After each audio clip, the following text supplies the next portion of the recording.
Ohio State pulled off two moves that I'm just going to be honest, probably shook the college football world. So as a whole, at first, I want to talk about Ohio State, what they're doing, and then talk about Downs and Sane and both of those young men leaving the SEC and going to Ohio State. Your thoughts on what Ohio State is building, because this isn't the first one. Also, if people forget, Quinshon Judkins and Will Howard also made their way to Ohio State. Joe, I got to admit, you asked me a question, or we talked about this and did a segment on this in reference to, is Michigan now taking over the Big Ten? Ryan Day said, hold your horses, because here come the Buckeyes. Man, what a weekend. What a last couple of weeks for them through the portal and the additions that they've made.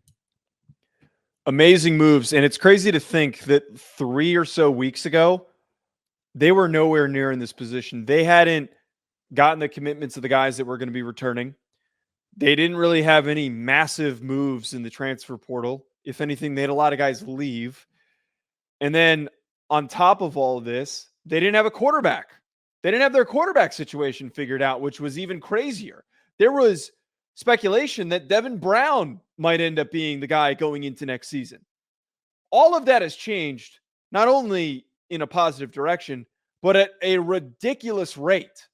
Mm-hmm. They went and added the best running back available in the portal to now have the best running back room with Travion Henderson coming back. Their defensive line looks fantastic with JT Tuimoilau and Tyleik Williams returning. And then Emeka Egbuka coming back at receiver. This team has taken some huge steps forward with the returnees and the guys they added in the portal.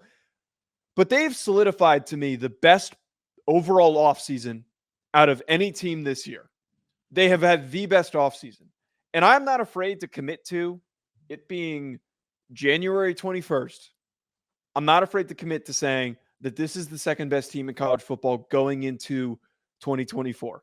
Barring any crazy changes, anything happening, somebody else may be jumping ship, they have all of the necessary pieces to finish and end up in the national title game. That shouldn't be a hot take. That shouldn't be crazy to say, because Caleb Downs is that good of a football player. He is that physically gifted and talented of a football player going into his true sophomore season. They're going to be impossible to run against, and they're going to be impossible to throw against. This team is elite. I'm not going to go there. They return one of the top corners in Denzel Burke. He's coming back too. Yeah, but to say that they can't be run on is completely horse manure. Most of their defensive line is coming back, and they had a lot of really talented defensive linemen. Well, Joe, in critical times, they got run on. There's a lot of teams in college football that are returning offensive linemen, though. Yeah, I understand that. Like there's not no. What you mean is they have it. Maybe Michigan will have some struggles, but there's Joe, I can name 3 teams in the SEC right now that are returning 4 of their 5 offensive line starters. I think that Ohio State has a top 3 defensive line going into next year. Okay. It's not. I don't disagree, but I also, even this year, saw those dudes get run on. Okay, let's not completely mistake it. Now, we talked about, so let's talk about this as a whole. I think that they've had the best offseason in the portal, and I think, and Joe, we talked about this on Friday in our clip segment. I think the addition of Bill O'Brien is a bigger deal and a bigger pickup than people are allowing it to be. I kind of went on a little bit of a tangent when it came to Bill O'Brien. Mm-hmm. Okay, mainly due to the fact that both years that he's at Alabama, his team score over 40 points. I'm sorry you lost 4 games in those 2 years, but here's the truth. You averaged 43.5 points in those 4 losses. Joe, 43.5 points in those losses. That's with even scoring again, like the lowest, I think, was LSU at 31, maybe.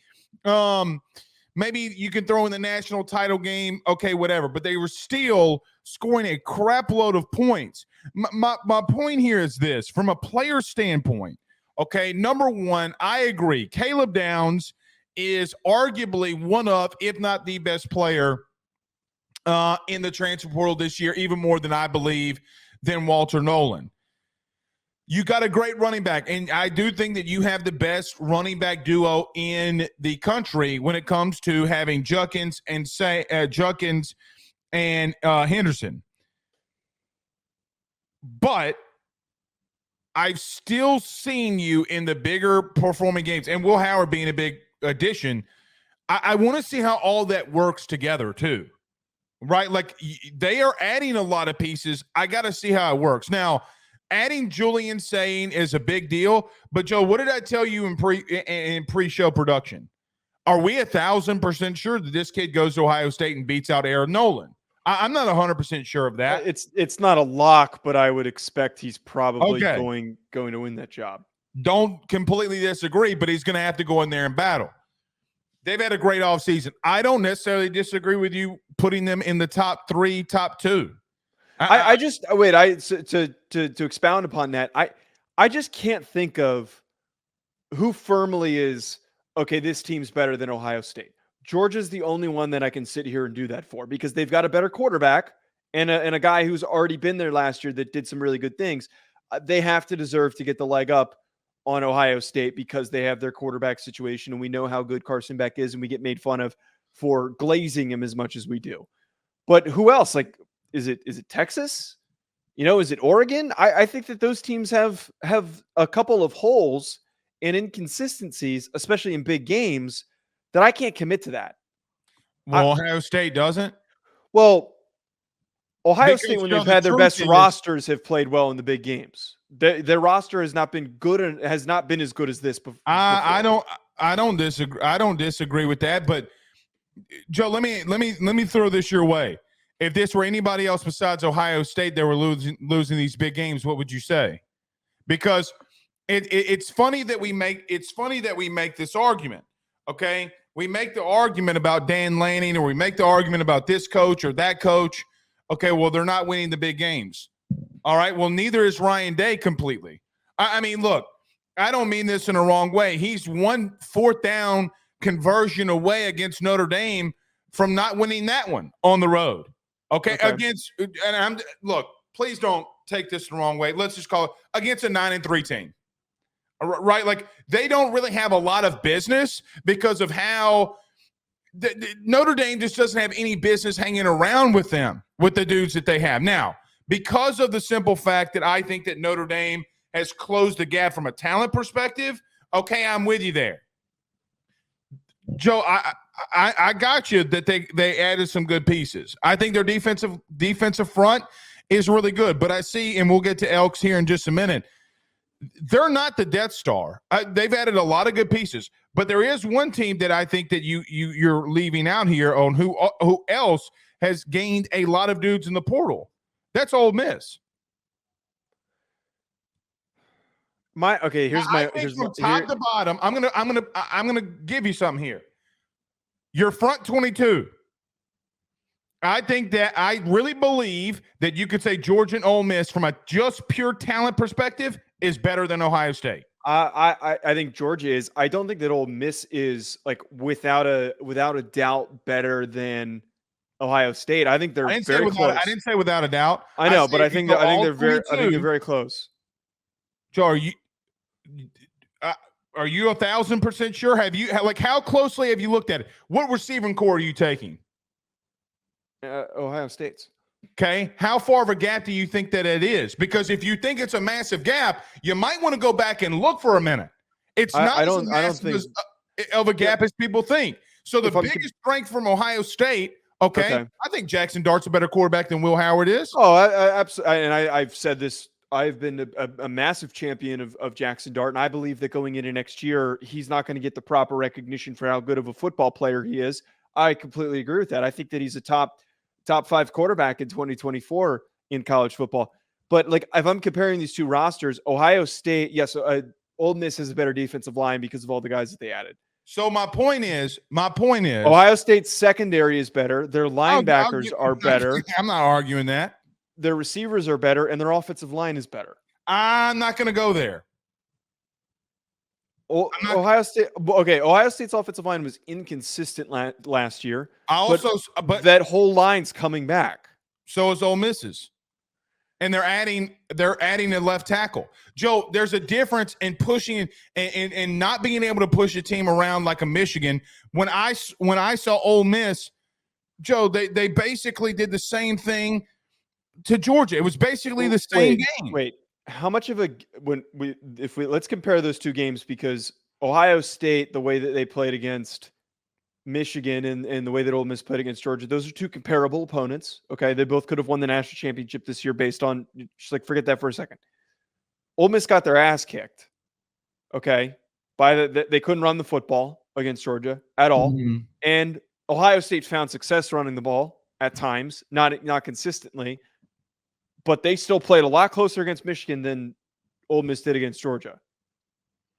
Ohio State last year, definitely in the second half. Yes, Georgia turned it on in the second half.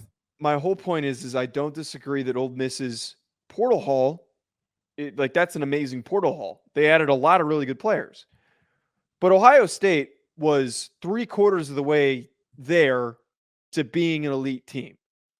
They had inconsistency at quarterback. I don't like that word elite. I mean, this is an elite team going into 2024. I'm not afraid to say it. They hadn't played a game. How can you call a team elite? I've watched enough of these kids play, though, that I know that they're going to be elite. What do you? I don't need to have watched them to know. Joe, you said you told me in 2021 that defense for Georgia was elite. Did you not? Yeah, they still had a loss. They didn't lose. So you can't say a team's elite in college football with a loss. They lost because of injury. No, they did not. What injury? Georgia's. They were missing linebacker Jamon Dumas Johnson. We already broke this game down. We already 2021. Don't use that word elite around me, man. 2021. Yeah, we were doing the show in 2021. You and I went. Yeah, we did. We were doing Saturdays. That was 2020. That was 2022. Point still stands. I wasn't even an employee of Believe in 2021. Look, I think Ohio State. Okay, I think Ohio State has tremendously upgraded everywhere. I think that they're going to win the Big Ten. Right? Like I 100% believe that they'll win the Big Ten. I'm just really interested to see. It's kind of like, hey, man, you've kind of fallen flat on your face a little bit to some extent over the last couple of years on not winning the big game. Joe, why can I not say that I need to see them do it? You can have all the There's nothing wrong with that. You can have all the portal haul that you want. You can bring in some of the best players. But, Joe, it's not as if that they had bad players when they played for the national title in 2020. No. And here's another thing. Did you see what C.J. Stroud did yesterday? Okay, obviously Will Howard's not C.J. Stroud. Please, God, just answer for once. Say yes or no. Yes. Did you see what C.J. Stroud did? Yes. No, they had elite talent with C.J. Stroud a year ago. They didn't have the running back room. They didn't have the defensive line. And they didn't have the secondary that they have going into 2024. Can I tell you something? Screw your running back room. Because we talked about. Okay, wait. Who won the national championship this year? It was Michigan with the best running back duo in college football. Hold on. You literally spent a whole episode praising the building a strong defense with a good run game. Screw your running back room when you have an elite college quarterback like C.J. Stroud. Are you gonna sit here and tell me that you can have a quarterback like C.J. Stroud? What about their running back room, Mr. Blake? It's so goddamn stupid. We're talking about 2024. That was 2022. I'm talking about this team going into next year. That doesn't make any sense. I need to see them play and win in big games. When you have talent in quarterbacks like C.J. Stroud and you fall flat on your face because you're running. Sometimes the teams with the best quarterbacks don't win. Jay Daniels lost 3 games. Sometimes the teams with the best quarterbacks are the ones that win national titles. J.J. McCarthy sucked, and they won a national title with him. Joe, again, what I said was which you're completely missing over your beautiful, perfect little hair here, okay, is they have lost their big games. They have lost to big-time opponents when it mattered. Joe, I'm old enough to remember when a Missouri team went into a Cotton Bowl and literally in the fourth quarter were clapping those Buckeye cheeks up and down the field, and if they get a stop, they could legitimately get the ball back. All I am saying is I have seen a quarterback who is the rookie of the year in the NFL. Am I wrong? Yes. And you blew it. You blew it. Joe, they were running that a doesn't have anything to do with a national title under Ryan Day. They have had really good additions. Really good additions. I'm not taking it away from them. But the bottom line is, until they start winning big games, why can I not say that you got to win them before I'm going to crown your silly ass? Just because Ryan Day uses Just for Men on his beard doesn't mean that he's going to get better in big-time games. That is completely understandable to say, but their roster has never been this well-rounded against Ryan Day or under Ryan Day. And I asked you the question, what were they like when they almost beat Georgia? They weren't as well-rounded, and they had a better quarterback. But as we learned this year, and we've learned over the past couple of years, the best quarterback does not always win a national title. If anything, more often than not, they do not win a national title. I would take a more well-rounded, elite defense. And here's the biggest, most important part here. Ohio State understands the window that they have right now. They have the capability with Michigan, with suspensions looming, punishments looming, with Jim Harbaugh going to the NFL, their starting quarterback leaving, all the roster turnover, all of that shit. With all of that happening, they understand if they spend the money now and they bring in these kids that they're going to win the Big Ten in 2024. There's not a team that can compete with them right now, except maybe Oregon, and they're going to go to the playoff, and they can be good enough to go on a run in the playoff and reach the national title game. This roster is well-rounded enough. It's interesting. Joe, guess who has the most NFL draft picks in the last 3 years? And I can go 5 because I pulled up 5. Okay. They lost 2 years ago. They lost to Michigan. Why did they lose to Michigan? It was because their defensive line was not good enough. Fair. There's always been an efficiency that's held them back. What I don't think you're comprehending on what I'm trying to get at here. No, I understand what you're saying. I just don't think it's a good argument. It's a great argument for me to say that if you have failed in big games, that I gotta see you go ahead and win a big one. I don't think that it's unfair for me to say, look, you brought in a lot of good talent. Okay, a lot of good talent. I think you brought in a really good coordinator, but I think Ryan Day has a cloud over him. And why I think, let's get back on a little bit of track here. Okay. Why I think that there's a little bit of, and by the way, you lost. No, not true. The Ohio State fans are going to side with me. By the way, I think your concern over by the way, just to throw this in there before you finish, your concern over big games applies more to Lane Kiffin, who we just talked about as being I'm talking about Ryan Day. I wasn't talking about Lane Kiffin. Have I brought up Lane Kiffin? No, but you're saying that you haven't seen Ryan Day get the big wins. I literally said the same thing about Lane Kiffin during the season.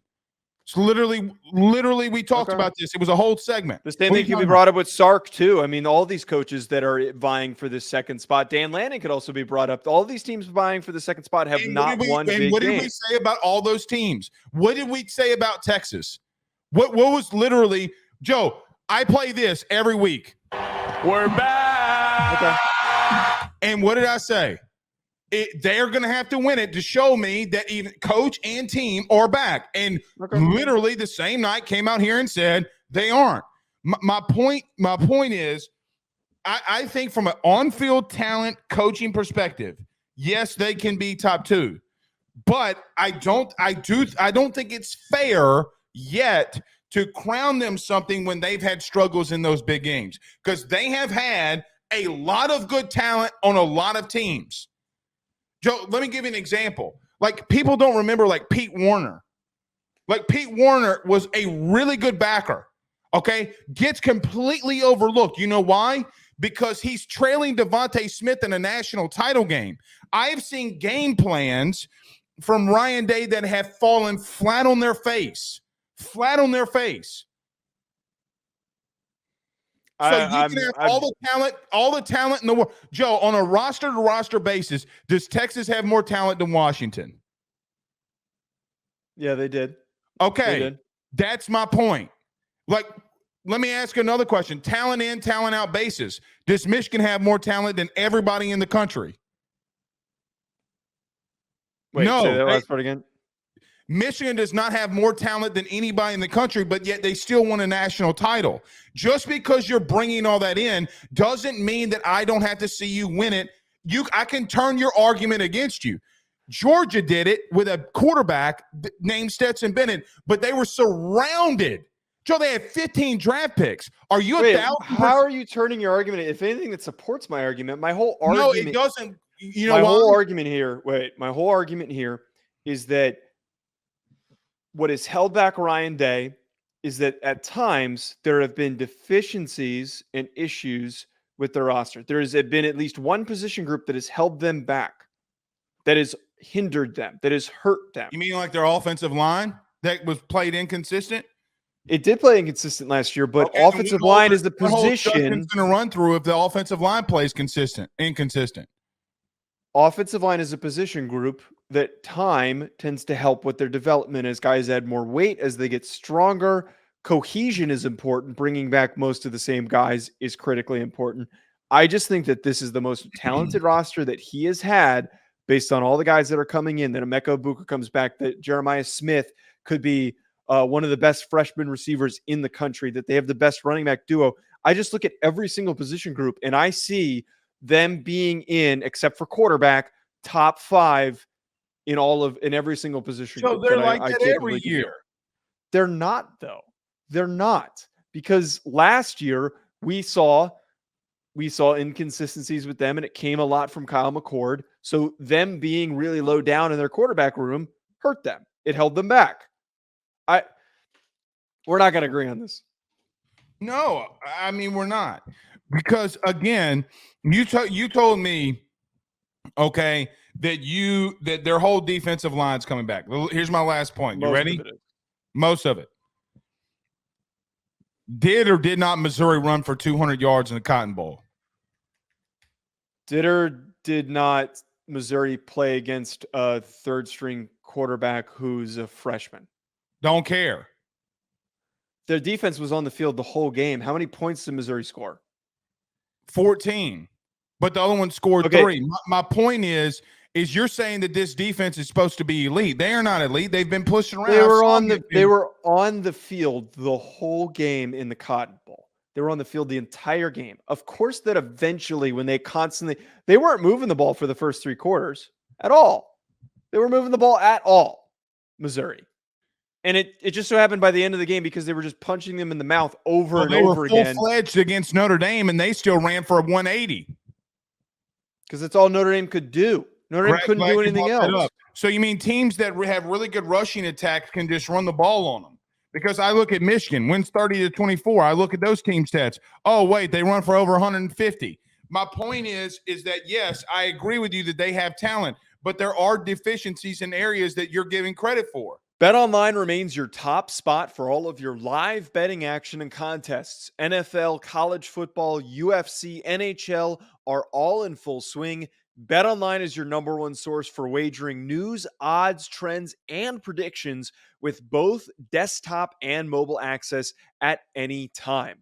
Head to BetOnline today and use promo code BELIEVE, that's BLEAV, for 50% off your first deposit. That is a 50% welcome bonus.